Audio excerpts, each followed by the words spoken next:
हर हर महादेव. छत्रपती शिवाजी महाराज की जय. महाराष्ट्रातील जनतेला जागृती देण्यासाठी छत्रपती शिवाजी महाराजांची जयंती आपण साजरी करतो. वेगवेगळ्या तारखेला करतो, कधी कोणी तिथीनुसार करतं, कोणी तारखेनुसार करतं, पण करतो. आणि हा महाराष्ट्र गणपती उत्सवाने पण पिंजून उठलेला आहे. शिवरात्री उत्सव वगैरे आपण करतो.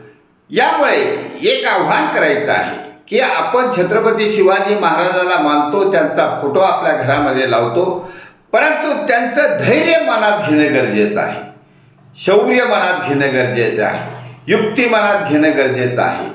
अफजल खानाच्या वधातून फक्त त्यांची बुद्धी मनात घेणं गरजेचं आहे. आणि तरीही या महाराष्ट्रावर प्रस्थापित घराणेशाही पक्षाच्या नेत्यांचं, वंशवादी नेत्यांचं गुंडाराज अस्तित्वात का आलं याचा विचार करायचा आहे. आता ते गुंडाराज छत्रपती शिवाजी महाराजांचं स्मरण करून संपवण्यासाठी सैनिक समाज पार्टी तुमच्या आधाराला आली आहे, तुमच्या बरोबर आली आहे, तुम्हाला जागृत करण्यासाठी आलेली आहे. आपण पारतंत्र्य जगायचं नाही. छत्रपतींनी कधीही पारतंत्र्य स्वीकारलं नाही. मोगलाचा असो, इंग्रजाचा असो, त्यांचे विचार आपण घेतले पाहिजे. आणि आता आपण त्यांचे वंशज असून, मावळ्यांचे वंशज असून या प्रस्थापितांचं पारतंत्र्य का स्वीकारायचं याच्यावर चिंतन मंथन करा.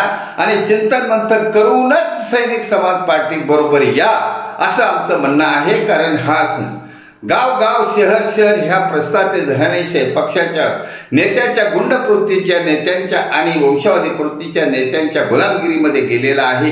त्याला बाहेर काढायचं कार्य हातात धरलं आहे आणि ते हे तुमच्या आधाराने धरलेलं आहे. सैनिक समाज पार्टी ही तुमची आहे, तुमच्यासाठी आलेली आहे आणि छत्रपतीच्या मावळ्यांची आहे. त्यामुळे आपण कोणालाही मानू नका. Nobody superhuman. जरी तो कशा मार्गाने निवडून गेला असेल, आमदार खासदार झाला असेल, तर ते सुपरह्युमन नाही. किंवा ते कलेक्टर असतील, DSP असतील, कोणी सुपरह्युमन नसतो. फक्त छत्रपतीला मानणाऱ्या लोकांनी सैनिक समाज पार्टीमध्ये यायचं आहे, तरच आपण स्वातंत्र्याची खरी फळ चाखण्याचा आनंद घेऊ शकतो. धन्यवाद. भारत वर्ष की जय. छत्रपती शिवाजी महाराज की जय. सैनिक समाज पार्टीचा विजय असो.